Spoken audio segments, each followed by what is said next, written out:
नाई ने कहा कि मेरा चौथा भाई काना था और उसका नाम अलकूस था। अब यह भी सुन लीजिए कि उसकी एक आंख किस प्रकार गई।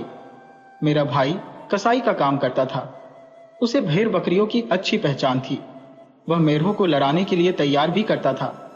इस कारण वह नगर में सर्वप्रिय हो गया। वह बड़े अच्छे अच्छे मेढ़े पालता और प्रतिष्ठित लोग उसके यहाँ मेढ़ों की लड़ाई देखने आते। इसके अलावा वह भेड़ का बहुत अच्छा मांस बेचता था। एक दिन एक बुढ़ा उसके पास आया और एक पसेरी मांस खरीद कर और उसका मूल्य देकर चला गया। उसके दिए हुए चांदी के सिक्के बिल्कुल नए और चमकते हुए थे। मेरे भाई ने उन्हें देखकर एक संदूक में डाल दिया। वह बूढ़ा 5 महीने तक इसी तरह आता और उतना ही मांस रोज उसकी दुकान से ले जाता रहा और बदले में उतने ही रुपए रोज दे जाता रहा। 5 महीने बाद मेरे भाई ने जब और भेड़ें खरीदनी चाही तो संदूक खोलने पर वहां कागज के गोल कटे टुकड़े पाए। यह देखकर वह अपना सिर पीट पीट कर रोने चिल्लाने लगा। उसने पड़ोसियों को बुलाया और उन्हें संदूक में भरी हुई कागज की गोल चिंदियां दिखाई। वे भी यह देखकर बड़े आश्चर्य में पड़े। मेरा भाई दांत पीस पीस कर कह रहा था कि अगर वह कमबख्त बुढ़ा मिल जाए तो उसकी अक्ल ठिकाने लगाऊं। संयोग से गली में कुछ दूर पर वह बुढ़ा दिखाई दिया। मेरे भाई ने दौड़कर उसे पकड़ा और पड़ोसी तथा अन्य कई लोग भी वहां एकत्र हो गए। मेरे भाई ने पुकार कर कहा, भाइयों देखो, इस निर्लज्ज पापी ने मेरे साथ कैसी धोखाधड़ी की है। यह कहकर उसने सारा वृत्तांत कहा।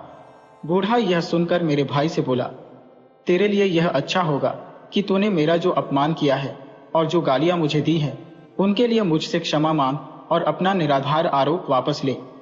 तूने ऐसा न किया तो तूने मेरा जितना अपमान किया है उससे अधिक तेरा अपमान कराऊंगा। मैं नहीं चाहता कि तू जो अभक्ष्य वस्तु खिलाता रहा है उसका उल्लेख भी करूं। मेरे भाई ने कहा, तू यह क्या बकवास कर रहा है? तू जो चाहे कह दे, मैं किसी बात से नहीं डरता, क्योंकि मैं कोई काम धोखेबाजी का काम करता ही नहीं। बूढ़े ने कहा, तू अपनी फजीहत कराना ही चाहता है तो करा। सुनो भाई लोगों, यह अधम कसाई आदमी मारता है और उनका मांस भेड़ और बकरी के नाम पर तुम लोगों के हाथ बेचता है। मेरे भाई ने चिल्लाकर कहा, नीच बूढ़े, तू इस उम्र में भी झूठ बोलने से बाज नहीं आया। क्यों यह बेसिर पैर की हाँक रहा है? उसने कहा, मैं बेसिर पैर की क्या हाँकूंगा?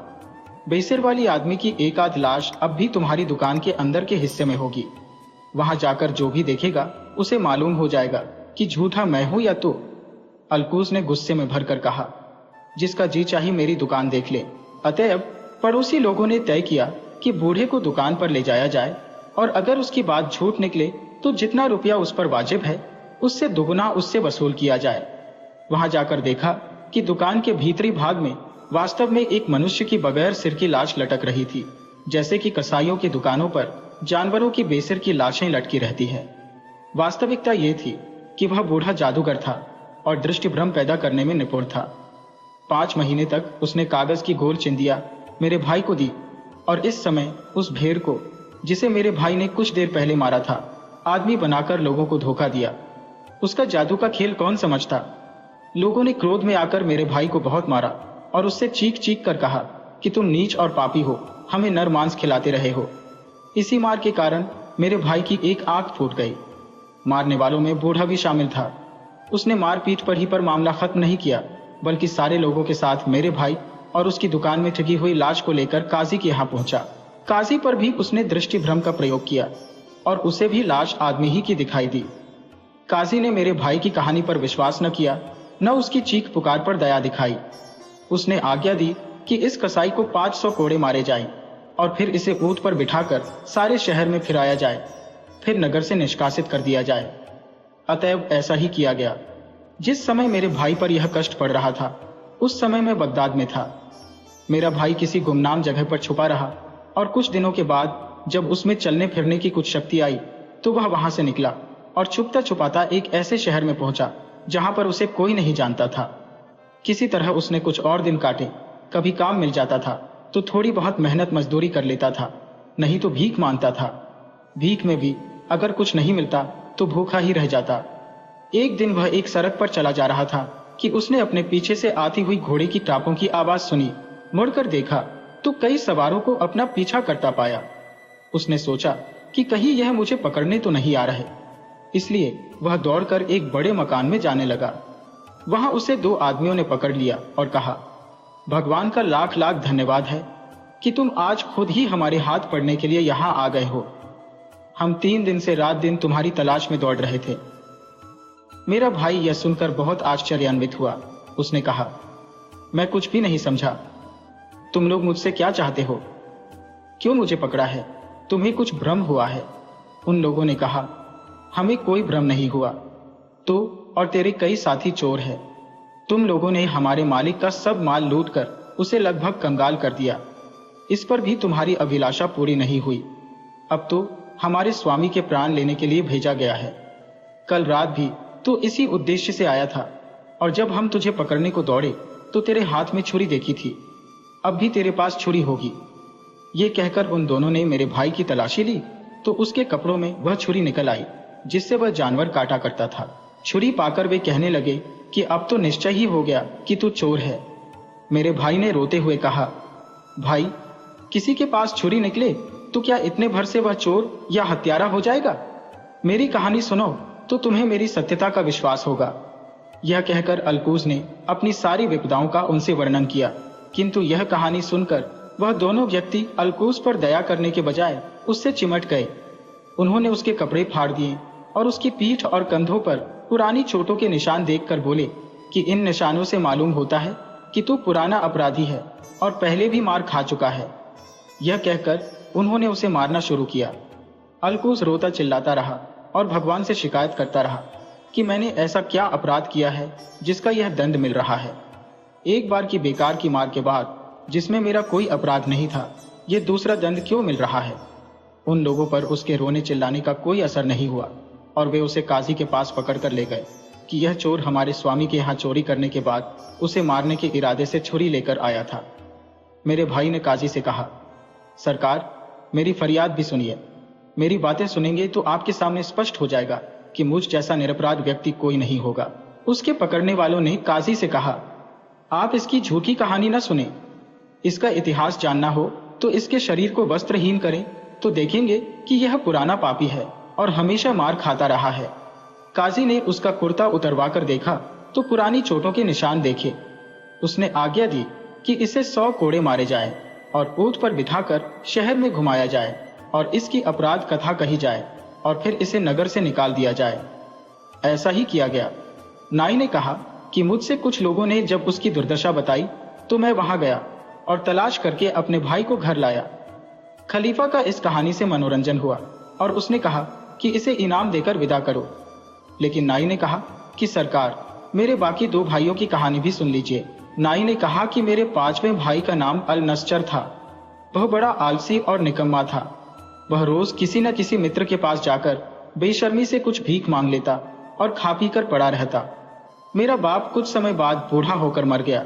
उसने 3150 रुपए छोड़े। इन रुपयों को हम 7 भाइयों ने बराबर बराबर बांट लिया। अलनस्चर ने भी अपना भाग पाया और उससे कुछ व्यापार करने की सोची। उसने 450 रुपए के शीशे के बर्तन खरीदे और उन्हें टोकरी में रखकर बाजार में सड़क के किनारे बैठ गया। वही एक दर्जी की दुकान थी। 2-1 दिन में दर्जी से उसकी दोस्ती हो गई। अलनस्चर वाचाल और मूर्ख तो था ही, हवाई किले भी बनाता रहता था। एक दिन वह दर्जी से कहने लगा, मैं इन 450 के बर्तनों को 900 में बेचूंगा और फिर उससे और बर्तन लूंगा जिन्हें 1800 में बेचूंगा। इसी तरह व्यापार करते करते मेरे पास 30,000 रुपए हो जाएंगे। फिर मैं बहुमूल्य व्यापार सामग्री, मानिक, मोती आदि खरीदूंगा और उनसे काफी मुनाफा कमाऊंगा। जब मेरे पास काफी रुपया हो जाएगा तो मैं एक विशाल भवन खरीदकर दास दासियां भी मोल लूंगा और रईसों की तरह रहूंगा और मेरी प्रसिद्धि सारे नगर में हो जाएगी। मेरे यहाँ बड़े बड़े गवैये और कलावंत आएंगे और मेरे यहाँ रात दिन रास रंग होंगे। मेरा व्यापार भी जारी रहेगा। जब बढ़ते बढ़ते मेरा धन 5 लाख तक पहुंच जाएगा तो मैं यहाँ के मंत्री के पास संदेश भेजूंगा कि अपनी बेटी का विवाह मुझसे कर दे। उसने स्वीकार किया तो ठीक, वरना मैं उसकी बेटी को जबरदस्ती उठा लाऊंगा। फिर जब मंत्री की पुत्री से मेरा विवाह हो जाएगा तो मैं 10 गुलाम खरीदूंगा और शहजादों जैसे बढ़िया कपड़े पहनूंगा और रत्न जटित जीन लगाम वाले असील घोड़े पर चढ़कर शान से मंत्री के घर जाऊंगा। जब मैं उसके महल में पहुंचूंगा तो सभी छोटे बड़े लोग भय और आदर पूर्वक मुझे देखेंगे और मेरा पूर्ण सत्कार करते हुए मुझे अंदर ले जाएंगे। जब मैं ऊपर जाना चाहूंगा तो मेरे नौकर और गुलाम और नौकरों के जमादार अदब से जीने में दोनों ओर खड़े होंगे। वजीर अपना दामाद समझकर मुझे अपने आसन पर बैठने की जगह देगा और स्वयं मेरे सामने बैठेगा। मैं अपने सेवकों से हजार हजार अशरफियों के 2 तोड़े लाने को कहूंगा। मैं 1 तोड़ा वजीर को दूंगा कि यह तुम्हारी बेटी का महार है और दूसरा अपनी इच्छा से तुम्हें देता हो। मेरी उदारता की चर्चा चारों ओर होने लगेगी। फिर मैं वैसे ही ठाट बाट से अपने घर आऊंगा। जब मेरी पत्नी सुनेगी कि मैं उसके पिता से मिलने गया था और उसे भेंट दी थी, तो वह मेरा एहसान मानेगी और एक उच्च कर्मचारी द्वारा कृतज्ञता का प्रकाशन करेगी। मैं उस कर्मचारी को बढ़िया इनाम दूंगा। कभी कभी मैं अपनी पत्नी पर कृपा करके उसका सन करने के लिए उसके महल में जाऊंगा और वहां भी ऐसी गंभीरता से जाऊंगा कि दाएं बाएं किसी और निगाह न डालूंगा। मेरी पत्नी, जिसका मुख पूर्णमासी के चंद्रमा की तरह होगा, बड़ी सज धज के साथ 16 श्रृंगार करके मेरे सामने आएगी तो मैं गर्व के मारे उसकी ओर आंख भी नहीं उठाऊंगा।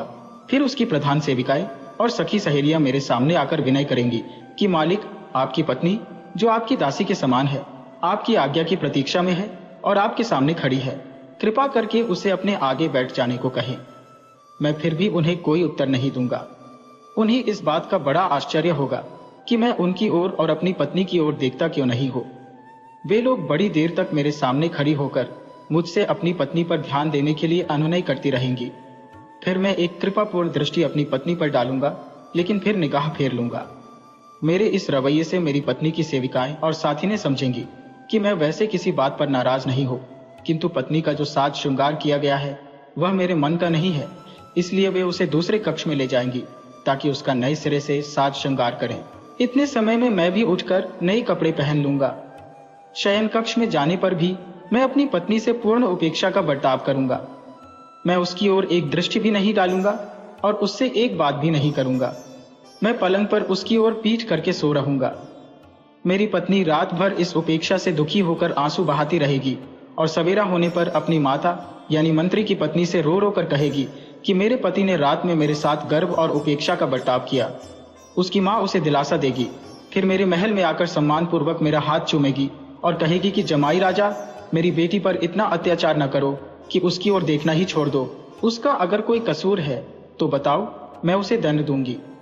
वैसे यह तो कहने की जरूरत नहीं कि वह तुम्हारी दासी है और तब मन से तुम्हारी सेवा करना उसका कर्तव्य है। तुम उस पर एक बार तो कृपा दृष्टि करो। उसके इस अनुनय विनय का मुझ पर कोई असर नहीं होगा। फिर मेरी सास मेरे पास आकर मेरा पांव चूमेगी। मैं इस पर भी टस से मस नहीं होऊंगा। फिर मेरी सास शराब का एक प्याला भरकर मेरी पत्नी को देगी कि अपने पति को पिला दो, शायद इससे वह तुमसे प्रसन्न हो जाए। मेरी पत्नी मेरे सामने आकर प्याला लिए बहुत देर तक भयभीत सी खड़ी रहेगी। फिर वह कहेगी कि आपको उसी भगवान की सौगंध है जिसने आपको इतना ऊंचा बनाया है कि इस दासी के हाथ से मद्य पात्र लेकर पिए। मैं उसकी इस बात को बदतमीजी समझूंगा और उसके मुंह पर एक तमाचा लगाऊंगा और उठकर उसके इतने जोर से लात मारूंगा कि वह दालान से नीचे गिर पड़ेगी। मेरा भाई अपनी कल्पना में इतना खो गया कि उसे अपनी स्थिति का भी ध्यान नहीं रहा। उसने उठकर उसी टोकरे पर जिसमें उसके शीशे के बर्तन रखे हुए थे जोर की लात जमाई। टोकरा सड़क पर जा गिरा और उसमें के सारे बर्तन टूट फूट कर बिखर गए। दर्जी, जो उसकी बकवास को मजे लेकर सुन रहा था, हंसते हंसते लोटपोट हो गया। उसने मेरे भाई से कहा, मूर्ख अभागे, तुझे मालूम है कि तेरी यह हानि क्यों हुई है? तूने इतनी सम्मानित और सुंदर स्त्री का जो अपमान किया, यह उसी का फल है। अगर मैं तेरे श्वसुर यानी मंत्री की जगह होता तो ऐसी बदतमीजी पर तेरे 100 कोड़े लगवाता और गधे पर बिठाकर सारे शहर में घुमाता कि लोग तुझे दंडित अपराधी के रूप में जान जाए। मेरे भाई को भी अपने माल की बर्बादी देखकर बड़ा दुख हुआ और वह रोने चिल्लाने लगा। बहुत से लोग उस समय जुमे की नमाज के लिए मस्जिद की ओर आ रहे थे।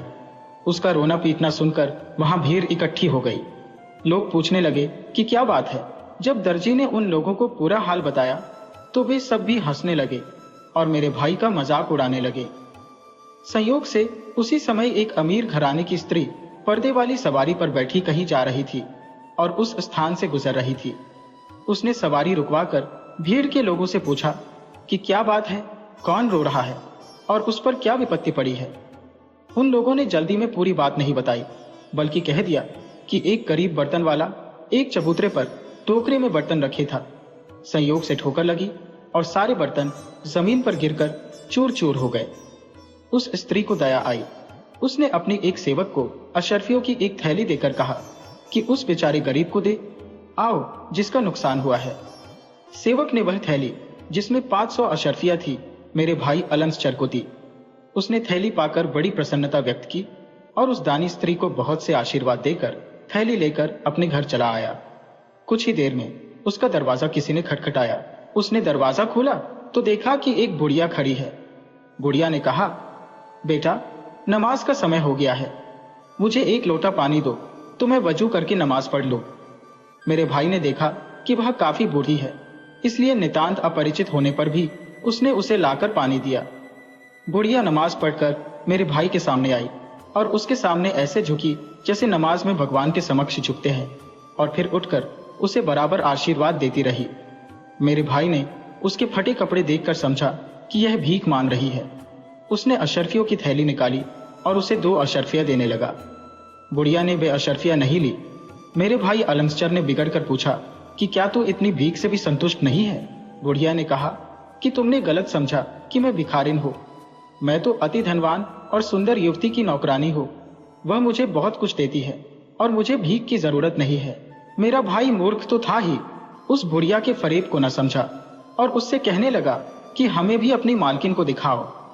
इसके लिए वह उसे इनाम देने लगा। बुढ़िया हंसकर बोली, तुम यह इनाम रख लो और मेरे साथ चलो। तुम मेरी मालकिन को तो देखोगे ही, यह भी संभव है कि तुम्हारी सुंदरता देखकर वह तुमसे विवाह कर ले। ऐसा हुआ तो तुम वास्तव में भाग्यशाली हो जाओगे, असंख्य धन और अनिंद्य सुंदरी के स्वामी। मेरे भाई ने अंदर जाकर अच्छे वस्त्र पहने और अशर्फियों की थैली लेकर बुढ़िया के साथ चला। बुढ़िया उसे एक बड़े विशाल और सजे सजाए मकान के सामने ले गई। उसके आवाज देने पर एक यूनानी दासी ने द्वार खोला। बुढ़िया ने उसे एक सुसज्जित स्थान पर बिठाया और अंदर गई। कुछ ही देर में एक अत्यंत रूपवती युवती आकर उसके समीप बैठ गई और उससे घुल मिलकर बातें करने लगी। उसने कहा, यह ऊपरी कपड़े उतारकर आराम से बैठो। अलनसचर ने ऐसा ही किया। कुछ ही देर में वह युवती घर के अंदर यह कहकर चली गई कि मैं अभी आती हूँ।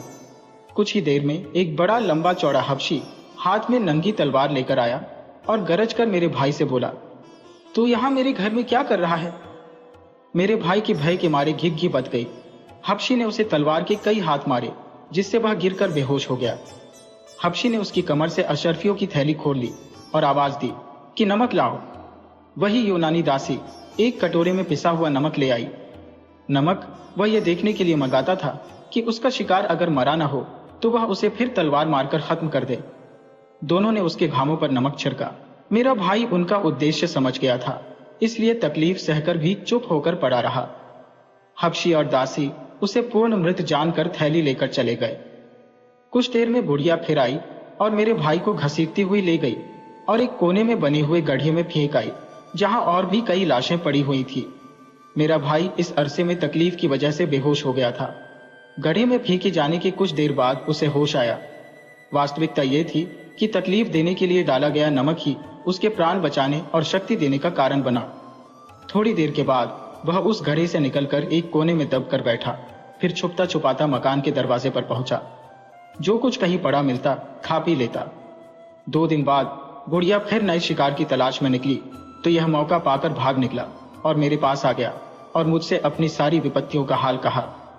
महीने भर में उसके सारे घाव भर गए और वह पूर्णतः स्वस्थ हो गया। अब उसने बदला लेने की योजना बनाई। उसने एक बड़ी सी थैली बनाई और उसने अशर्फियों के बराबर शीशे के टुकड़े भर दिए। फिर उसने बूढ़ियों जैसे कपड़े पहने और कपड़ों के अंदर तलवार छुपाकर हाथ में थैली लेकर निकल पड़ा। संयोग से एक गली में वही धोखेबाज बुढ़िया मिल गई। उसने बूढ़ी स्त्रियों के जैसे स्वर में उससे कहा, बहन, मैं फारस देश की रहने वाली हूँ और इस नगर में नई आई हूँ। मेरे पास 500 अशर्फिया है। मैं चाहती हूँ कि उन्हें परख और तौल कर देख लो कि पूरी और ठीक है या नहीं। तुम कहीं से मेरे लिए सिक्के तौलने का तराजू ला दो। उसने उत्तर दिया, बहन, तुम मेरे साथ चली आओ। मुझसे अधिक विश्वसनीय व्यक्ति इस नगर में कोई नहीं है। मेरा पुत्र सर्राफे का काम करता है। वह तुम्हारी अशर्फिया भली भांति तौल और परख देगा, लेकिन जल्दी करो, ऐसा ना हो कि वह घर से अपनी दुकान को चला जाए। वह पापिन मेरे भाई को उसी घर में ले गई जिसमें पहले ले गई थी। यूनानी दासी ने पहले की भांति द्वार खोला और मेरे भाई को अंदर ले जाकर एक अच्छी जगह बिठा दिया। बुढ़िया ने कहा, तुम यहीं बैठो, मैं अभी अपने बेटे को लेकर आती हूँ। कुछ ही देर में उसका तथाकथित पुत्र यानी वही हत्यारा हबशी आया और कहने लगा कि भाई मेरे साथ चलो। मेरा भाई अलनस्चर बुढ़िया के वेश में उसके पीछे चल दिया। रास्ते में जब वह हबशी लापरवाह हो गया तो मेरे भाई ने तलवार निकालकर ऐसा हाथ मारा कि उसका सिर कटकर अलग जा पड़ा। अलनस्चर ने उसका सिर और धड़ दोनों खींचकर उसी घड़े में डाल दिए। इतने में यूनानी दासी बर्तन में पिसा नमक लेकर आई, किंतु बुढ़ियों के वस्त्र पहने नंगी तलवार लिए पुरुष को देख बर्तन फेंक कर भागने लगी। मेरे भाई ने झपटकर उसे पकड़ा और उसका सिर काट दिया। दौड़ भाग और चीख पुकार सुनकर वह बुढ़िया भी वहां आ गई, लेकिन वहां का हाल देखकर जान बचाकर भागने लगी। मेरे भाई ने दौड़कर उसे पकड़ा और कहा, दुष्टा कुकर्मिनी, तूने मुझे पहचाना या नहीं? बुढ़िया कांपती हुई बोली कि मैंने तुम्हें कभी नहीं देखा, पहचानोगी कैसे? मेरा भाई बोला, तूने देखा कैसे नहीं है, मैं वही है जिससे तूने उस गली में नमाज के लिए पानी मांगा था और फिर यहां लाकर अपनी समझ में मरवा डाला है।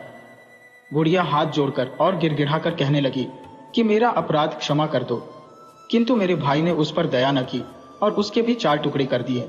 अब मेरे भाई ने उस सुंदर युवती की तलाश की जिससे उसने पहले प्रेमालाप किया था। वह एक अन्य कक्ष में मिली और मेरे भाई को देखकर कांपने लगी। मेरे भाई ने उसे निरपराध जानकर उससे कोई कटु वाक्य न कहा, बल्कि सांत्वना दी और पूछा, सुंदरी, मैंने उन दोनों बदमाश स्त्रियों और हबशी का अंत कर दिया है। अब तुम बताओ कि तुम कौन हो, कहाँ की रहने वाली हो और इन अत्याचारियों के फंदे में कैसे फंस गई? उसने उत्तर दिया, मैं एक धनी व्यापारी की पत्नी थी। ये बुढ़िया कभी कभी मेरे घर आती थी, लेकिन मुझे यह नहीं मालूम था कि यह कौन है और क्या करती है। एक दिन इसने आकर मुझसे कहा कि मेरे घर विवाह है, तुम उसमें शामिल होने के लिए चलो।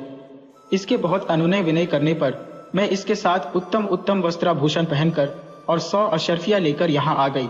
यहाँ से इन लोगों ने मुझे अपने घर न जाने दिया और इसी हबशी के साथ सहवास के लिए मजबूर किया। 3 वर्ष से मैं यही रहती हूँ। इस हबशी से और इन लोगों के कुकृत्यों में विवशता पूर्वक शामिल होने से मैं बड़ी दुखी थी, किंतु कुछ कर नहीं पाती थी। मेरे भाई ने पूछा कि इन लोगों ने भोले भाले लोगों को मारकर कितना धन जमा किया है। उसने कहा कि धन तो इतना है कि तुम सारी आयु आराम से रह सकते हो। यह कहकर वह उसे कई कमरों में ले गई, जहां पर कई संदूक मुद्राओं आदि से भरे थे। मेरे भाई की यह देखकर आंखें फट गईं। उस स्त्री ने उससे कहा कि तुम बाहर जाकर कुछ मजदूर ले आओ तो हम लोग यह सब यहाँ से उठाकर ले चलें।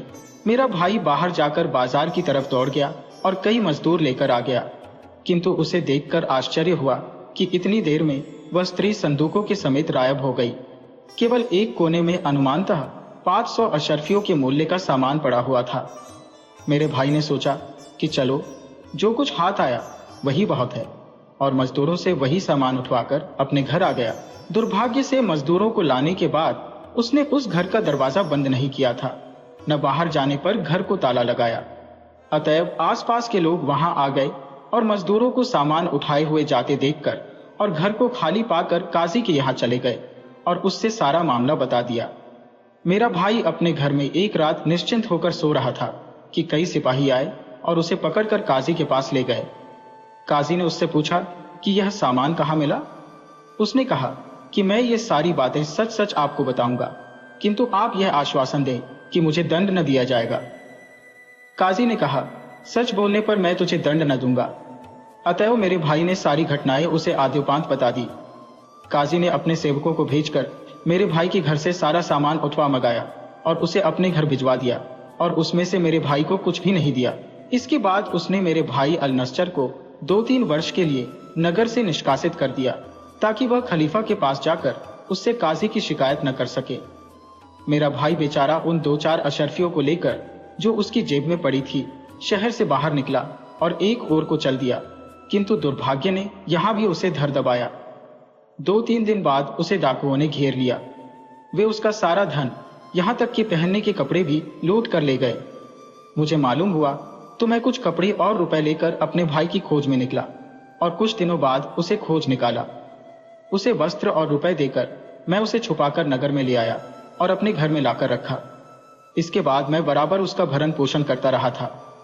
नाई ने कहा कि अब मेरे आखिरी भाई शाह कबक का वृत्तांत रह गया है, इसे भी सुन लीजिए, फिर मैं आपसे विदा लूं। इस भाई का नाम शाह कबक था और उसके होंठ खरगोश की तरह ऊपर को चढ़े हुए थे और वह चलता भी खरगोश की तरह कूद कूद कर था। पिता के मरने पर उसे अपने हिस्से के रुपए मिले और उसने उनसे व्यापार किया, जिससे उसे काफी मुनाफा हुआ। किंतु कुछ दिनों बाद दुर्भाग्य से उसे ऐसा घाटा हुआ कि दाने दाने को मुहताज हो गया। मतलब यह कि उसके पास बहुत ही कम धन रह गया। अब उसने यह धंधा शुरू किया कि अमीरों के घर जाता और द्वारपालों से सारगांठ करता और उन्हें घूस देता। वे उसे अंदर जाने देते, जहां वह गृहस्वामी के पांव पकड़कर उससे भीख मांगता। द्वारपाल भी कहते कि बेचारा वास्तव में अत्यंत दुखी है, इसे जरूर कुछ दे दीजिए। एक दिन घूमते घूमते वह एक विशाल भवन के सामने गया, जहां बहुत से नौकर चाकर दौड़ भाग कर रहे थे। उसने एक सेवक से पूछा कि यह किसका मकान है। उसने कहा, मालूम होता है तू परदेसी है, तभी इस महल के स्वामी का नाम पूछ रहा है। हमारा स्वामी तो सूर्य की भांति प्रसिद्ध है। उसका नाम जाफर बरमकी है, जो खलीफा का विश्वास पात्र मंत्री है। मेरे भाई ने उन सेवकों से पूछा कि क्या मुझे यहाँ कुछ भिक्षा मिल सकती है। उन्होंने कहा कि हमारा स्वामी अति दयालु है, वह किसी याचक को नहीं रोकता। तुम बेखटक अंदर चले जाओ और हमारे मालिक से भीख मांगो, वह तुम्हें निहाल कर देगा। मेरा भाई अंदर गया तो वहां का ऐश्वर्य देखकर उसकी आंखें फट गईं। महल बहुत बड़ा था और अत्यंत मूल्यवान वस्तुओं से सजा हुआ था। उसमें शानदार संगमरमर का फर्श था और हर जगह रंगीन रेशमी पर्दे लटक रहे थे। कई दालानों और वाटिकाओं से होता हुआ मेरा भाई एक दालान में पहुंचा, जहां बहुत से नौकर चाकर थे और एक वृद्ध पुरुष एक सोने के काम वाली गद्दी पर बैठा था। मेरा भाई समझ गया कि यही बरमकी है। उसने प्रणाम किया तो बरमकी बोला, क्या चाहते हो? मेरे भाई ने उसे झुककर सलाम किया और कहा, सरकार, मैं निर्धन मनुष्य हूं और आप जैसे ऐश्वर्यवान व्यक्ति से कुछ मांगने आया हूं। बरमकी इस बात से खुश हुआ और उसकी दीनहीन दशा देखकर बोला कि आश्चर्य है कि हमारे बगदाद शहर में भी कोई ऐसा निर्धन व्यक्ति है। मेरा भाई यह समझा कि यह मुझे बहुत कुछ देगा और उसने बरमकी को बहुत आशीर्वाद दिया। बरमकी ने उससे कहा कि मैं तुम्हें ऐसा दान दूंगा जिसे तुम जीवन भर याद रखोगे। फिर मेरा भाई बोला कि मैं सौगंध पूर्वक कहता हूं कि मैंने अभी तक कुछ नहीं खाया है। बरमकी बोला, यह तो बड़े दुख की बात है कि तुम अत्यंत भूखे भी हो। मैं तुम्हारे लिए अभी भोजन मंगवाता हूं। यह कहकर बरमकी ने जोर से आवाज दी, छोकरे, हाथ धोने के लिए पानी ला।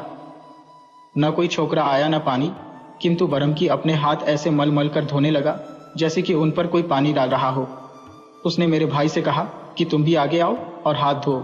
मेरे भाई ने सोचा कि बरमकी परिहास प्रिय है, वह भी आगे बढ़कर झूठ मूठ हाथ धोने लगा। फिर बरमकी बोला कि अभी भोजन भी आ रहा है। कुछ क्षणों के बाद वह अपने मुंह तक हाथ ले गया और ऐसे मुंह चलाने लगा जैसे ग्रास को चबा रहा है। उसने मेरे भाई से कहा कि तुम भी खाओ, संकोच क्यों कर रहे हो, इस घर को अपना ही समझो। मेरा भाई, जो वास्तव में भूखा था, इस झूठ मूठ की दावत से खोड़ कर रह गया और कुछ न बोला। बरमकी ने कहा, क्या बात है, क्या तुम्हें यह शीरमाल और यह कबाब अच्छे नहीं लगते? तुम खा क्यों नहीं रहे हो? मेरे भाई ने कुछ और उपाय न देखकर बरमकी की भांति ही झूठ मूठ खाना शुरू कर दिया।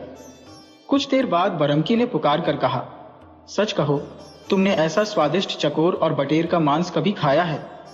फिर इसी प्रकार उसने झूठ मूठ बतख का मांस खाया और खिलाया। फिर बरमकी बोला कि देखो, यह मुर्गे का कैसा स्वादिष्ट मांस है, एक टांग और एक बाजू तुम भी लो। फिर कहा, देखो, यह बकरी के बच्चे का भुना मांस है, उसे भी उसने झूठ मूठ खाया और खिलाया। इसी प्रकार कई प्रकार के कल्पित व्यंजन उसने मंगाए और झूठ मूठ खाए और खिलाए। फिर एक व्यंजन का एक ग्रास लेकर मेरे भाई के मुंह की ओर ले गया और कहा कि इसे मेरे हाथ से खाओ। शाह कबक ने उस झूठी ग्रास को चबाया और कहा, वास्तव में इसका स्वाद अद्वितीय है। बरमकी बोला कि मैं पहले ही कहता था कि तुम इसे पसंद करोगे। अच्छा, अब एक और चीज खाकर देखो। यह कहकर वह फिर एक हवाई ग्रास शाह कबक के मुंह की ओर ले गया। शाह कबक ने यूं ही मुंह चलाकर कहा, वाह, इसके स्वाद का क्या कहना, यह भी पिछले व्यंजन से कम नहीं है। इसमें से अंबर, लौंग, जायफल और जावित्री सबकी सुगंध आ रही थी और कोई सुगंध किसी दूसरी सुगंध को दबा नहीं रही है। बरमकी बोला कि जी भरकर इसे खाओ। फिर बरमकी ने छोकरे को, जो कहीं उपस्थित नहीं था, आवाज दी कि खाने के बर्तन उठा ले और फल ला। फिर मेरे भाई से कहा कि यह बादाम आज ही तोड़े गए हैं। इसके बाद वे दोनों काल्पनिक रूप से बादामों को तोड़कर उनका छिलका फेंककर गुदा खाने लगे। इसी प्रकार और भी भांति भांति के मेवों और फलों को बरमकी ने झूठ मूठ खाया खिलाया। शाह कबक ने खूब तारीफ की और कहा कि बहुत ही स्वादिष्ट चीजें खाने को मिली, जिनसे मुंह थक गया लेकिन मन न भरा। अब बरमकी ने मुस्कुराकर उसकी ओर हाथ बढ़ाया और कहा कि यह मदिरा पियो। शाह कबक ने कहा कि हमारे परिवार में मदिरा पान वर्जित है, किंतु बरमकी बराबर जोर देता रहा तो उसने झूठ मूठ का प्याला अपने गले में उड़ेल लिया और कहा, मालिक, मैंने सुना था कि शराब में नशा होता है, मुझे तो बिल्कुल नशा नहीं चढ़ा। बरमकी ने कहा कि अब मैं तुम्हें एक नए प्रकार की तेज शराब पिलाता हूं। यह कहकर उसने एक काल्पनिक प्याला मेरे भाई की ओर बढ़ाया। उसने उसे झूठ मूठ पी लिया और मद्यप की तरह चेष्टाएं करने लगा। कुछ देर में उसने बरमकी को एक घूसा मारा, फिर एक और घूसा मारा।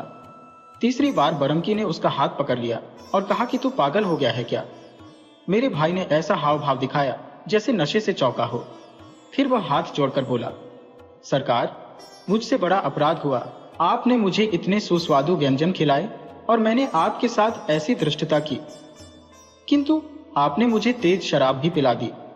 मैंने आपसे पहले ही निवेदन किया था कि मेरे परिवार में मद्यपान नहीं होता है और मुझे इसकी आदत नहीं है। इसी के नशे में मुझसे भूल हुई, मुझे क्षमा करें। बरमकी यह सुनकर क्रुद्ध होने के बजाय हंस पड़ा और बोला, मुझे बहुत दिनों से तेरे जैसे मनुष्य की ही तलाश थी। मैं तेरा अपराध इस शर्त पर क्षमा कर सकता हूं कि तू यहीं हमेशा मेरे साथ रह। अभी तक हम लोगों ने झूठ मूठ का भोजन किया है, अब सचमुच का करेंगे। ये कहकर उसने सेवकों को आज्ञा दी और वे सब एक एक करके वही व्यंजन लाए जिन्हें अब तक बरमकी ने झूठ मूठ खाया और खिलाया था। मेरे भाई ने रुचिपूर्वक वे स्वादिष्ट व्यंजन पेट भर खाए। फिर बर्तन उठाए गए और उत्तम मदिरा के पात्र लाए गए। मद्यपान के बीच ही कई रूपसी नवयुवतियां आईं और उन्होंने सुरीले वाद्यों के साथ मधुर स्वर में देर तक गाना बजाना किया। मेरा भाई इन सब बातों से स्वभावतः ही बड़ा प्रसन्न हुआ। उसने बरमकी की उदारता की बड़ी प्रशंसा की और उसे बहुत आशीर्वाद दिया। बरमकी ने कहा कि अब तुम यह फटे पुराने कपड़े उतारो और कायदे के कपड़े पहनो। ये कहकर उसने सेवकों को आज्ञा दी कि इसके लिए नए कपड़े लाओ। वे बरमकी के अपने वस्त्रागार से बहुमूल्य वस्त्र शाह कबक के लिए ले आए। बरमकी ने मेरे भाई को हर तरह से बुद्धिमान और व्यवहार कुशल पाया और अपने घर का सारा प्रबंध उसके सुपुर्द कर दिया। इस प्रकार वह बड़ा संतुष्ट और प्रसन्न होकर बरमकी के महल में रहने लगा।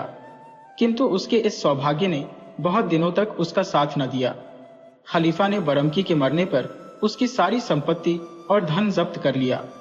मेरे भाई ने जो संपत्ति अर्जित की थी वह भी उससे छीन ली गई।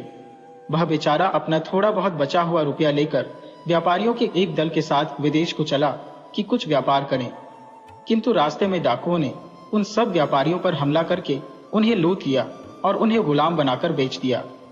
मेरा भाई भी एक जंगली आदमी के हाथ बेच दिया गया। वह जंगली उसे मारा पीटा करता और कहता कि मुझे इतने रुपए दे तो तुझे आजाद कर दूंगा। मेरे भाई ने कसम खाकर कहा कि मेरे पास एक पैसा भी नहीं है। इस पर उस जंगली ने छुरी निकालकर मेरे भाई के होंठ चीर डाले। इस पर भी उस पर दया न की और होंठ ठीक हो जाने के बाद उसे कठिन परिश्रम के काम पर लगा दिया गया। बेचारा इसी तरह दुख में जीवन बिताने लगा। उस जंगली की पत्नी बड़ी सुंदर थी। वह जब लूट मार करने जाता था तो अपनी पत्नी की रक्षा का भार मेरे भाई पर छोड़ जाता था। पति के जाने के बाद वह स्त्री शाह कबक से बड़ी मीठी मीठी बातें करती, उसकी हर जरूरत का ध्यान रखती और बड़े आकर्षक हाव भाव दिखाती। शाह कबक समझ गया कि यह मुझे चाहती है और मेरे साथ भोग की इच्छुक है, किंतु अपने जंगली मालिक के डर से शाह कबक उससे अलग ही रहता और जब एकांत में वह उसे आकर्षक हाव भाव दिखाती तो आंखें नीचे कर लेता। एक दिन प्रेमावेश में वह स्त्री पति की उपस्थिति ही में शाह कबक के सामने ऐसी चेष्टाएं करने लगी। जंगली ने उसे शाह कबक की शरारत समझा और क्रोध में आकर एक ऊंट पर अपने पीछे उसे बिठाया और एक ऊंचे पहाड़ पर ले जाकर उसे छोड़ दिया ताकि वह भूख प्यास से मर जाए। वह स्वयं अकेला ऊंट पर बैठकर नीचे उतर आया। कुछ दिनों में उधर से कुछ लोग बगदाद की तरफ आते हुए निकले। वे स्वयं तो मेरे भाई को न लाए, किंतु बगदाद आकर मुझे उसका हाल बता दिया। मैंने जाकर उसे सांत्वना दी और उसे अपने घर ले आया। नाई ने कहा कि यह सब कथाएं सुनकर खलीफा बहुत हंसा। उसने मुझे अच्छा इनाम दिया और गंभीर व्यक्ति का खिताब दिया, लेकिन कहा कि तुम बगदाद से निकल जाओ। कुछ वर्षों बाद मैंने सुना कि खलीफा का देहांत हो गया है, इसलिए अपने घर वापस आया। उस समय तक मेरे 6 भाई भी मर गए थे। इसके बाद कई वर्ष तक मैंने इस लंगड़े और उसके बाप की सेवा की, जैसा कि आप लोगों ने स्वयं ही इसके मुंह से सुना है। फिर भी यह अत्यंत दुख की बात है कि इनकी इतनी भलाई करने पर भी इसने कृतज्ञता का सबूत दिया और मुझसे घृणा करता रहा। इसके शहर से निकलने पर इसे ढूंढता हुआ मैं काशगर पहुंचा। दर्जी ने काशगर के बादशाह के सामने नाई के मुख से सुना।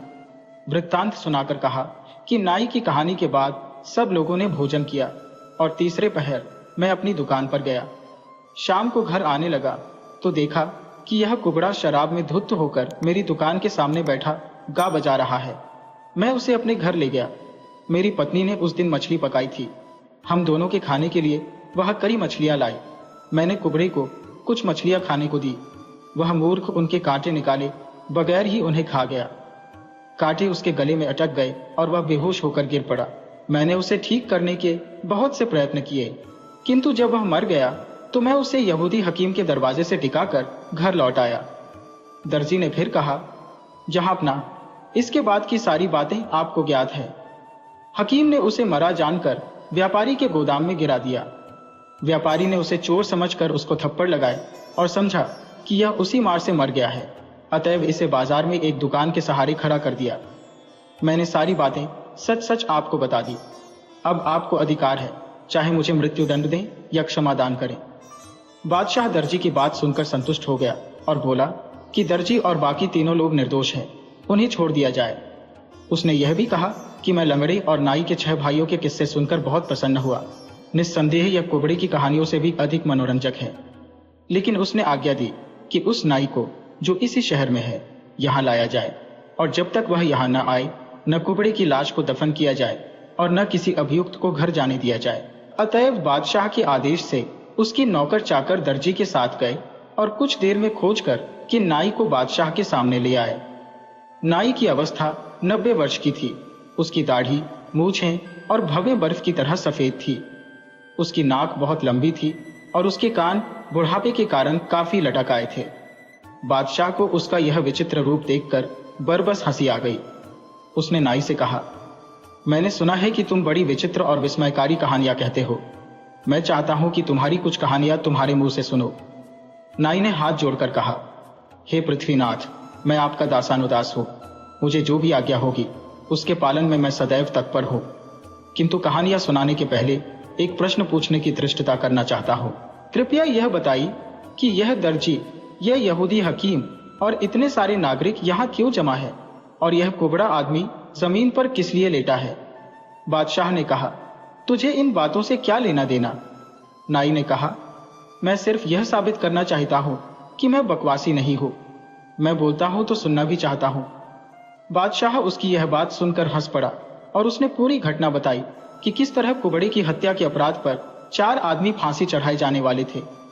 नाई यह कथा सुनते समय गंभीरता पूर्वक सिर हिलाता रहा, जैसे वह सब समझ रहा है और किसी ऐसे भेद को पा गया है जो वह अपने हृदय में छुपाए है। फिर उसने बादशाह से कुबड़े को देखने की अनुमति चाही। अनुमति मिलने पर वह उठकर कुबड़े के पास गया और बहुत देर तक उसके शरीर का निरीक्षण करता रहा और नाड़ी, आंखें आदि देखता रहा। यकायक वह बड़े जोर से हंसा। वह हंसता ही रहा और हंसते हंसते पीठ के बल गिर पड़ा। उसे यह भी ध्यान न रहा कि बादशाह के सामने इस प्रकार हंसना बड़ी उद्दंडता है। उठने के बाद भी बहुत देर तक हंसता रहा। फिर बोला, सरकार, इस कुबड़े की कहानी तो ऐसी है कि स्वर्णाक्षरों में लिखवाकर रखी जाए। लोग उसकी बात सुनकर आश्चर्यचकित हुए और कहने लगे कि या तो इस नाई का मस्तिष्क फिर गया है या बुढ़ापे के कारण इसकी मति मारी गई है। बादशाह ने भी विनोदपूर्वक कहा, हे अल्पभाषी बुद्धिसागर महोदय, आपको इतनी हंसी किस कारण आ रही है? नाई ने कहा, पृथ्वीपाल, मैं आपकी न्यायप्रियता और क्षमाशीलता की सौगंध खाकर कहता हूं कि यह कुबड़ा मरा ही नहीं है। मैं इसे ठीक कर सकता हूं। आप अनुमति दें तो मैं इसका इलाज करूं। अगर मैं सफल न हो तो फिर आप मुझे दुर्बुद्धि या विक्षिप्त जो भी चाहे ठहराए और जो दंड चाहे वह दें। बादशाह से अनुमति पाकर नाई ने अपना संदूकचा खोला और उसमें से एक तेल निकालकर कुबड़े के हाथ और गले पर कुछ देर तक मलता रहा। फिर उसने एक औजार से कुबड़े का मुंह खोला और एक चिमटी उसके मुंह के अंदर डालकर उसके गले में अटका मछली का कांटा पकड़ा और जोर लगाकर उसे बाहर निकाल लिया। उसने कांटा सभी उपस्थित व्यक्तियों को दिखाया। कुछ ही देर में कुबड़े के हाथ पैरों में हरकत हुई और उसने अपनी आंखें खोल दी। इसके अतिरिक्त भी उसके शरीर में जीवन के कई चिन्ह दिखाई दिए।